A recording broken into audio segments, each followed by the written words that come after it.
the Voigtlander 50mm f2 APO Lanthar. The lens I tried really hard not to like. Hello, Matt here. So yes, in this video we're going to be looking at the Voigtlander APO Lanthar 50mm f2, the newest lens that already seems to be famous. I'm a bit late to the party. I took the lens with me to Tenerife to do some detailed testing, and then I compared the lens to the Leica Similux 50mm 1.4, the Zeiss ZM planar 50mm f2, and the Leica Elmarit R 60mm f2.8. And I also discussed the option of the Voigtlander Nocturne 51.2, the Voigtlander Nocturne 51.5, and the Leica Summicron 50mm f2 APO. The Voigtlander 50 APO has already got quite a name for itself. Voigtlander go on record to claim it is their highest performing lens to date, and you voted this to be the most desirable 50mm Voigtlander lens. So what is this lens? This is a VM lens, which basically means like an M mount, and that is a full metal and glass manual focus rangefinder coupled lens. The lens is available in black only, and it is supplied without a lens hood. You can get a separate hood, and that is the LH13 round vented hood. This lens offers a close focus distance of 0.7 meters with a maximum aperture of f2 going down to f16 with half stop clicks. The optical formula of this lens is pretty impressive. It is made up of 10 elements, of which 2 are spherical elements in 8 groups, and it comes with 12 aperture blades. It is very similar to the 35 f2 APO in this regard, in that it is designed to give you perfect round bokeh balls at f2, f2.8, f5.6 and f16. For this reason, it's not ideal for sun stars, but it will give you super round bokeh balls if that is your thing.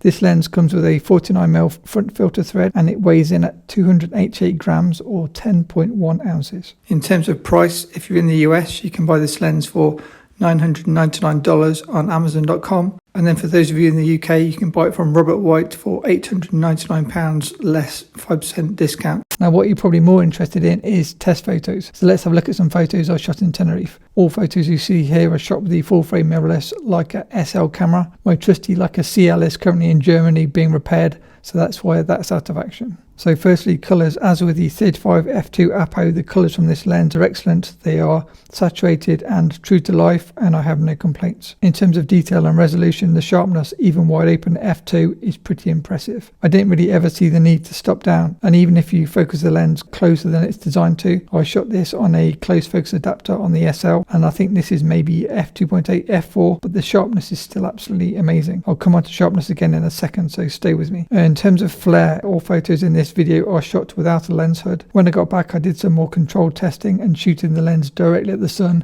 and trying every lens angle possible until I could get some flare. I know the term 3D pop is sometimes overused, but I think this lens actually does have 3D pop, meaning great subject background separation. You can see in this photo here, I think the girl really stands out off the background. In terms of bokeh, I shot this lens at f2, f2.8, f4, f5.6 and f8, and you can see how the bokeh changes, but throughout you're getting really round bokeh balls in the center of the frame, and as with many lenses, there is some slight cat-eye bokeh at the edge of the frame if that's where your bokeh is. I quite like this for portraits. I didn't really notice a huge amount of vignetting from this lens in real world testing, but I'm sure there'll be a little bit of f2 which reduces as you stop the lens down. And I also didn't notice any distortion from this lens. That is very similar to the findings I got from the 35 APO. In terms of sun stars, this is definitely not a sun star lens. I did manage to get a sun star around about f14, I think. After hearing so many great things about this lens, I wanted to do some detailed testing so I know whether or not to buy this lens myself. So first I shot the lens against the Leica Similux 50mm f1.4, and to my eyes the 50mm APO is probably one stop better than the Leica Similux in terms of sharpness. This is pretty impressive, as I've always been happy with the Similux lens. Next I compared the Leica Elmarit R 60mm f2.8 macro lens against the APO. Again, the APO lens is sharp, and so not to be beaten, I then actually went out and bought a Zeiss ZM planar 50mm f2 lens because I had memories of owning this lens in the past and it being sharp. I did some slightly cruder testing, just kind of side by side casual shots, and the planar is sharp, but the micro contrast and edge sharpness of the APO lens is still better. So what is my verdict? Do I like this lens? What are the pros and cons? Can I recommend this lens? This lens is excellent, no question.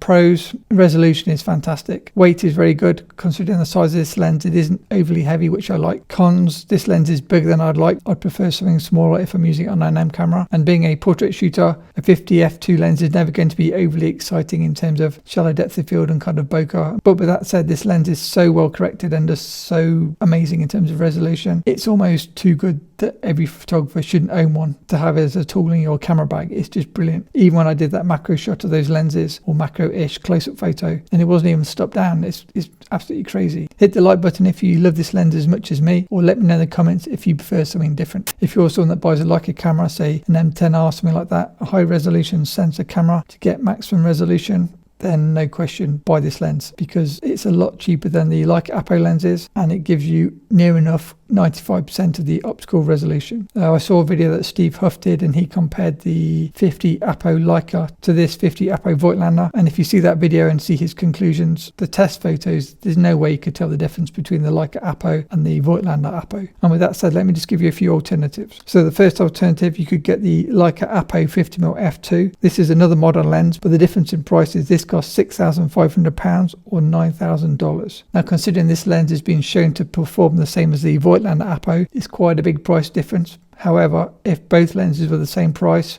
I would absolutely get the Leica, no question.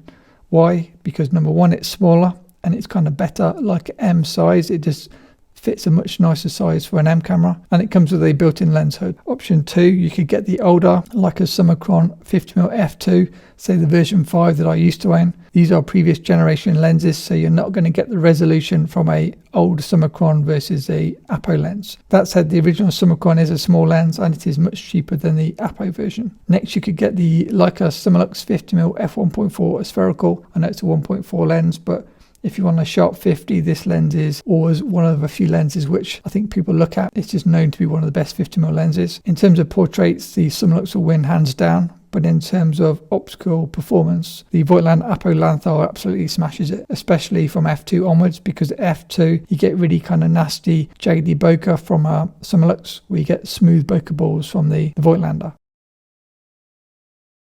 So I hate to say it, but for anything other than portraits, I would recommend the Voigtlander APO, not the Summilux. And I really like the Summilux, so it's hard for me to say that. If you want something cheaper, you could look at something like the Zeiss ZM Planar 50mm f2. As mentioned, I used to own this lens on the Leica M9, and I sold this lens because it was too sharp for my portraits. You can pick up the Zeiss ZM Planar for £650 or $1,000. I think the design does well for its age, but it definitely can't compete with a modern apochromatic lens. I'd say maybe 85% of the APO if you want something cheaper and smaller. I guess just for completeness, as I've tested a few different 50mm Voigtlander lenses, should you get the APO or the 50mm 1.2, I would get the, dare I say it, 50mm 1.2, because the 50mm 1.2 has got a lot of character and is faster if you shoot the lens wide open, and if you stop the lens down to f2, you get sharp images from f2 onwards. So that lens offers you the ability to do, say, portraits and nice kind of softer glowy photos wide open, and then sharp stop down, where the APO only does sharp. Both lenses are a similar size from memory, so you can rule that out in terms of size. And then if you want something smaller, definitely don't rule out the Voigtlander Nocturne 50mm f1.5 version 2. That is a beautiful lens, really small, and I may be tempted to get that instead of the APO,